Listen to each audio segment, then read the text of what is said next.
Dengerin baik-baik ya, ini bukan soal QR code, ini bukan cuma soal bayar bakso atau beli kopi tanpa bawa uang tunai, ini soal peta baru.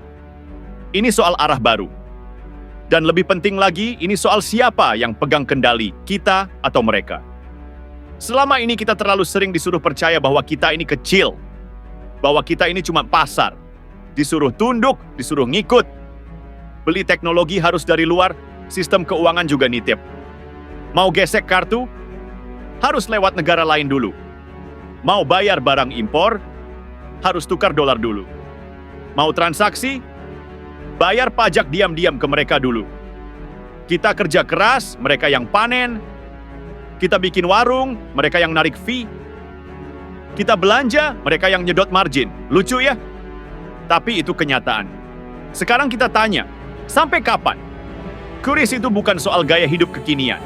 Kris itu senjata. Senjata diam-diam yang bisa mengubah posisi tawar kita.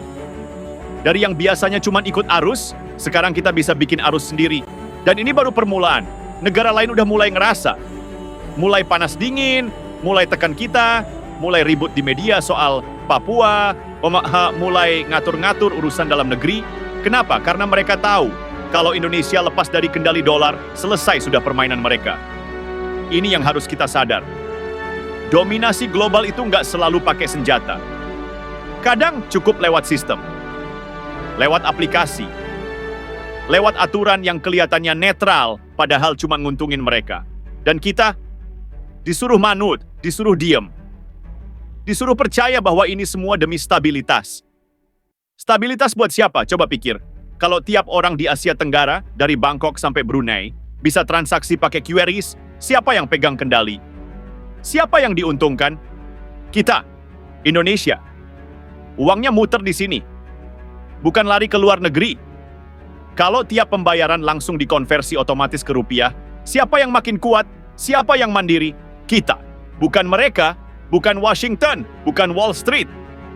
Tapi ya, pasti ada aja yang nyinyir. Bilang nanti Indonesia dikucilkan. Nanti dimarahin Amerika. Pertanyaannya sederhana. Kalau terus takut, kapan majunya? Cina dihina-hina dulu, India dicibir.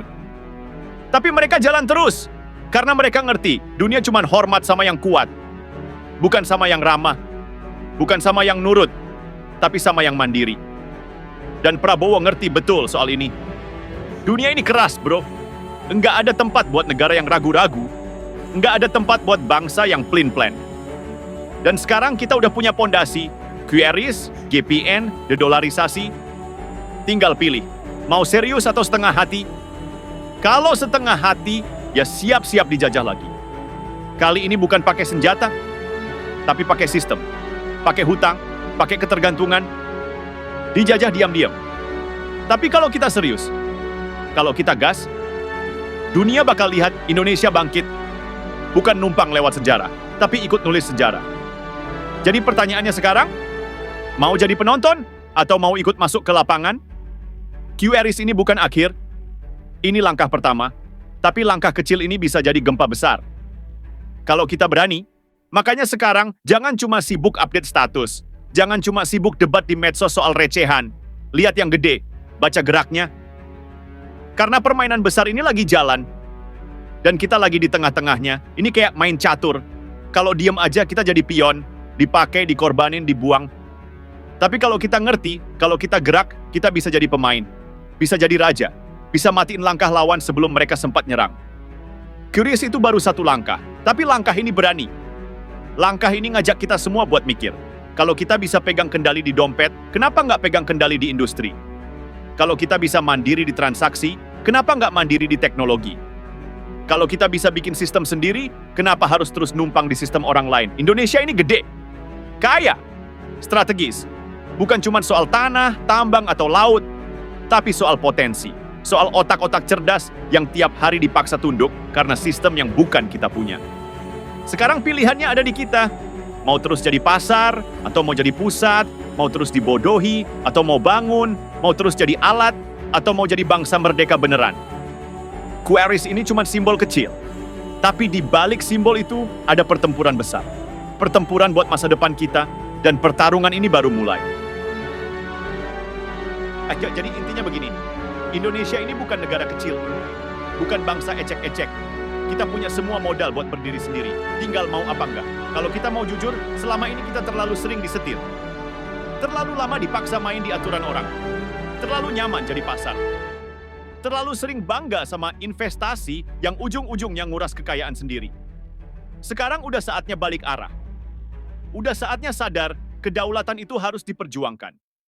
Nggak bisa nunggu dikasih. Nggak bisa cuma berharap. Kris ini cuma salah satu contoh. Langkah kecil, tapi berani. Nunjukin kalau kita bisa. Kalau kita mau. Karena ujungnya bukan soal teknologi, bukan soal aplikasi, bukan soal gengsi, ini soal harga diri bangsa. Mau terus ngemis atau berdiri, mau terus diperintah atau berdaulat, mau terus dijajah gaya baru, atau mau jadi tuan rumah di negeri sendiri. Jawabannya ada di kita, bukan di mereka. Jadi intinya begini, Indonesia ini bukan negara kecil, bukan bangsa ecek-ecek.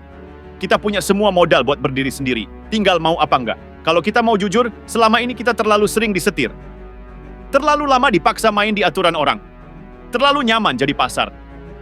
Terlalu sering bangga sama investasi yang ujung-ujungnya nguras kekayaan sendiri. Sekarang udah saatnya balik arah. Udah saatnya sadar, kedaulatan itu harus diperjuangkan. Nggak bisa nunggu dikasih. Nggak bisa cuma berharap. Kris ini cuma salah satu contoh. Langkah kecil, tapi berani. Nunjukin kalau kita bisa. Kalau kita mau. Karena ujungnya bukan soal teknologi, bukan soal aplikasi, bukan soal gengsi, ini soal harga diri bangsa. Mau terus ngemis atau berdiri, mau terus diperintah atau berdaulat, mau terus dijajah gaya baru, atau mau jadi tuan rumah di negeri sendiri. Jawabannya ada di kita, bukan di mereka.